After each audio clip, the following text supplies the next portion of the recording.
ಹುಬ್ಬಳ್ಳಿ ಧಾರವಾಡ ಪಾಲಿಕೆ ಮೇಯರ್ ಉಪಮೇಯರ್ ಹುದ್ದೆಗೆ ಫೈಟ್ ನಡೀತಾ ಇದೆ. ಆಪರೇಷನ್ ಹಸ್ತ ಮಾಡುತ್ತಾ ಕಾಂಗ್ರೆಸ್ ಪಾಳಿಗ ಅನ್ನೋದು ಪ್ರಶ್ನೆ. ಜೂನ್ 29ರಂದು ಮೇಯರ್ ಉಪಮೇಯರ್ ಚುನಾವಣೆ ಇದೆ. ಸಂಖ್ಯಾಬಲದಲ್ಲಿ ಬಿಜೆಪಿ ಸಾಕಷ್ಟು ಮುಂಚೂಣಿಯಲ್ಲಿ ಇದೆ. ಜೆಡಿಎಸ್ ಪಕ್ಷೇತರರು ಸೇರಿ ಬಿಜೆಪಿಯ ಸಂಖ್ಯಾಬಲ 48 ಆಗಲಿದೆ. ಜೂನ್ 29ಕ್ಕೆ ಈ ಒಂದು ಚುನಾವಣೆ ನಡೀತಾ ಇರೋದು. ಬಿಜೆಪಿಯ ಸಂಖ್ಯಾಬಲ ನೋಡಿದ್ರೆ ಜಾಸ್ತಿ ಇದೆ. ಬಟ್ ಕಾಂಗ್ರೆಸ್ ಹಾಗೆ ಕೂತ್ಕೊಳ್ಳುತ್ತಾ? ವಿರೋಧ ಪಕ್ಷ ಕಾಂಗ್ರೆಸ್ ಬಳಿ ಒಟ್ಟು 41 ಸದಸ್ಯರು ಇದ್ದಾರೆ. ಕಾಂಗ್ರೆಸ್ ಅಧಿಕಾರ ಹಿಡಿಬೇಕಾದ್ರೆ ಇನ್ನೂ 5ರಿಂದ 6 ಸದಸ್ಯರು ಬೇಕೇ ಬೇಕು.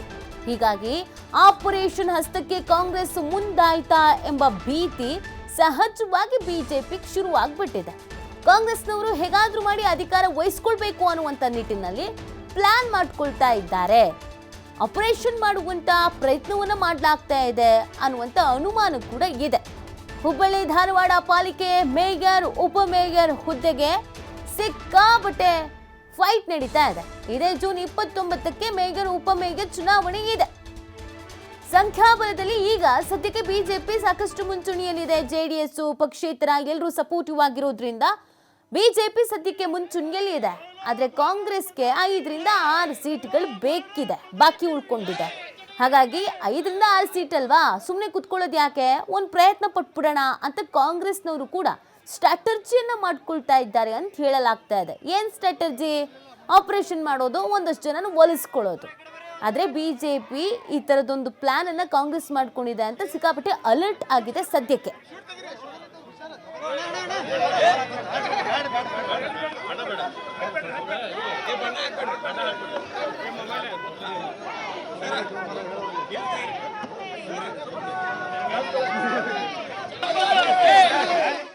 ಪ್ರತಿ ಸಲ ಪೈಪೋಟಿ ಇರೋದು ಸಹಜ. ಆದರೆ ಕಳೆದ 20 ವರ್ಷದಿಂದ ನಮ್ಮ B J P Hubballi Dharwad ಮಹಾನಗರ ಏನೋ ಒಂದು ನಮ್ಮ ಇದು ಇದೆ, ಬಿ ಜೆ ಪಿ ಇದರಲ್ಲಿದೆ.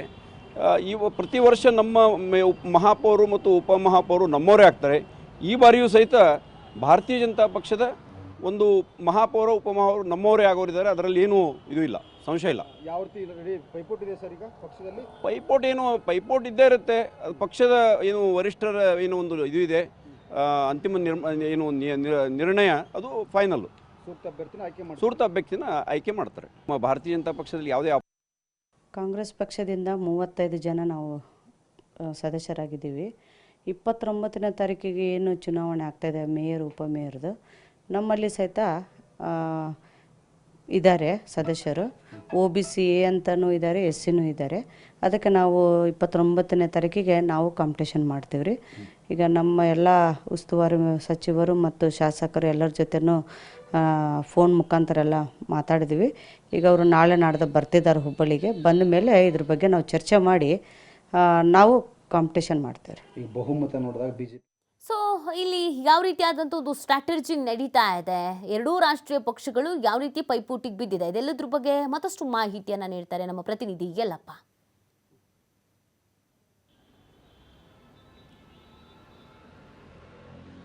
ರಾಜ್ಯದಲ್ಲಿಯೇ ಅತಿ ದೊಡ್ಡ 2ನೇ ಮಹಾನಗರ ಪಾಲಿಕೆ ಹುಬ್ಬಳ್ಳಿ ಧಾರವಾಡ 2ನೇ ಮಹಾನಗರ ಪಾಲಿಕೆ. ಈ ಒಂದು ಮಹಾನಗರ ಪಾಲಿಕೆ ಇಲ್ಲಿ ಈ ಬಾರಿ ಅಂತಂದರೆ 3ನೇ ಅವಧಿಯ ಮೊದಲ ಪ್ರಜೆ ಯಾರಾಗ್ತಾರೆ ಹುಬ್ಬಳ್ಳಿ ಧಾರವಾಡ ಅನ್ನೋದು ಈಗ ಹುಬ್ಬಳ್ಳಿ ಧಾರವಾಡ ಜನರ ಒಂದು ಪ್ರಶ್ನೆ ಆಗಿದೆ. ಯಾಕೆಂದರೆ ಈಗ ಒಂದು ಕಡೆ ಅಂತಾರೆ ಜಾತಿ ಲೆಕ್ಕಾಚಾರದಂದರೆ ಮೀಸಲಾತಿ ನೋಡಿದಾಗ ಇಲ್ಲಿ ಅಂತಾರೆ ಹಿಂದುಳಿದ ವರ್ಗ ಮತ್ತು ಪುರುಷನಿಗೆ ಇಲ್ಲಿ ಅಂತಾರೆ ಮೇಯರ್ ಸ್ಥಾನ. ಆದರೆ ಈ ಬಾರಿ ಅಂತಂದರೆ ಉಪಮೇಯರ್ ಇಲ್ಲಿ ಅಂತಾರೆ ಫಸ್ಟ್ ಜಾತಿ ಮಹಿಳೆಗೆ ಇಲ್ಲಿ ಅಂತಂದರೆ ಮೀಸಲಾಗಿದೆ. ಹೀಗಾಗಿ ಒಂದು ಕಡೆ ಅಂತಂದರೆ ಪ್ರಾದೇಶಿಕ ಅಂದರೆ ಬೆಳಗಾವಿಯ ಪ್ರಾದೇಶಿಕ ಆಯುಕ್ತರು ಇದೇ 29ಕ್ಕೆ ಚುನಾವಣೆ ಮಾಡಿ ಅಂತೇಳಿ ಒಂದು ನೋಟಿಸನ್ನು ಜಾರಿ ಮಾಡಿದ್ರೆ, ಈ ಒಂದು ನೋಟಿಸ್ ಹಿನ್ನೆಲೆಯಲ್ಲಿ ಎರಡೂ ರಾಷ್ಟ್ರೀಯ ಪಕ್ಷಗಳು, ಒಂದು ಕಡೆ ಅಂತಾರೆ BJP ಇರ್ಬೋದು, ಇನ್ನೊಂದು ಕಡೆ ಅಂದರೆ ಕಾಂಗ್ರೆಸ್ ಇರ್ಬೋದು, ಎರಡೂ ರಾಷ್ಟ್ರೀಯ ಪಕ್ಷಗಳು ಈ ಬಾರಿ ಅಂದರೆ ಅಧಿಕಾರದ ಗದ್ದುಗೆಯನ್ನು ಏರಲು ನಾನಾ ರೀತಿಯಾದಂತಹ ಒಂದು ಕಸರತ್ತನ್ನು ಈಗಾಗಲೇ ಮಾಡ್ತಿದ್ದೇವೆ.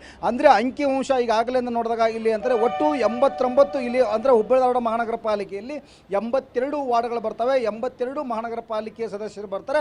ಮತ್ತು ಅಷ್ಟೇ ಅಲ್ಲ ಸಹಿತ ಇಲ್ಲಿ ಅಂತಂದರೆ ಇಲ್ಲಿ MLA MP ಗಳು ಮತ್ತು ಇಲ್ಲಿ ಅಂತಂದರೆ ವಿಧಾನ ಪರಿಷತ್ ಸದಸ್ಯರು ಅಂದರೆ ವಿಧಾನಸಭೆ ಸದಸ್ಯರು, ವಿಧಾನ ಪರಿಷತ್ ಸದಸ್ಯರು ಮತ್ತು ಲೋಕಸಭಾ ಸದಸ್ಯರು ಇದಕ್ಕೆ ಇಲ್ಲಿ ಅಂತಾರೆ ಚುನಾವಣೆತರಾಗ್ತಾರೆ. ಈ ಸಂಬಂಧಪಟ್ಟಂಗೆ TV5 ಜೊತೆ ಈಗಾಗಲೇ ಅಂತಂದರೆ ಹುಬ್ಬಳ್ಳಿ ಧಾರವಾಡ ಮಹಾನಗರ ಪಾಲಿಕೆಯ ವಿರೋಧ ಪಕ್ಷದ ನಾಯಕಿ ಸುವರ್ಣ ಕನ್ಕುಟ್ಲ ಮಾತಾಡಬೇಕಾದ್ರೆ ನಾವು ಇಲ್ಲಿ ಅಂದರೆ ಆಪರೇಷನ್ ಮಾಡ್ತೀವಿ, ಪಕ್ಷೇತರಿರ್ಬೋದು ಮತ್ತು JDS ಇರ್ಬೋದು ಮತ್ತು ಕೆಲವೊಂದಿಷ್ಟು ಜನ BJP ಸದಸ್ಯರಿರ್ಬೋದು, ಅವರು ನಮ್ಮ ಜೊತೆ ಈಗಾಗಲೇ ಅಂತಾರೆ ಸಂಪರ್ಕದಲ್ಲಿದ್ದಾರೆ, ನಾವು ಅವ್ರನ್ನ ಆಪರೇಷನ್ ಮಾಡ್ತೀವಿ, ನಾವು ಅಧಿಕಾರದ ಗದ್ದುಗೆ ಏರ್ತೀವಿ ಅಂತೇಳಿ. ಆದರೆ ಜಾತಿ ಲೆಕ್ಕಾಚಾರ ಮತ್ತು ಬಹುಮತವನ್ನು ತೆಗೆದುಕೊಂಡಾಗ ಇಲ್ಲಿ ಅಂತಂದರೆ ಒಂದೇ ಒಂದು SC ಇದೆ, ಆ SC ಈಗಾಗಲೇ ಅಂತಾರೆ BJP ಇಲ್ಲಿದ್ರೆ ಅದು ದುರ್ಗಮ್ಮ ಬಿಜ್ವಾಡ್, ಅವರು ಇಲ್ಲಿ ಅಂತಾರೆ ಉಪಮೇಯರ್ ಆಗುವಂತಹ ಎಲ್ಲ ಲಕ್ಷಣಗಳು ಈಗಾಗಲೇ ಅಂತಂದರೆ ಕಂಡು ಬರ್ತವೆ. ಆದರೆ ಮೇಯರ್ ಸ್ಥಾನಕ್ಕೆ ಈಗಾಗಲೇ BJPಯಲ್ಲಿ 45 ಜನ ಈಗಾಗಲೇ ಅಂತಾರೆ ಪೈಪೋಟಿ ನಡೆಸಿದರೆ ಯಾರಿಗೆ ಇಲ್ಲಿ ಅಂತಾರೆ BJP ಹೈಕಮಾಂಡ್ ಮಣೆ ಹಾಕುತ್ತೆ ಅನ್ನೋದು ಮಾತ್ರ ಇಲ್ಲಿ ಅಂತಂದರೆ ಕಾದು ನೋಡಬೇಕಾಗಿದೆ.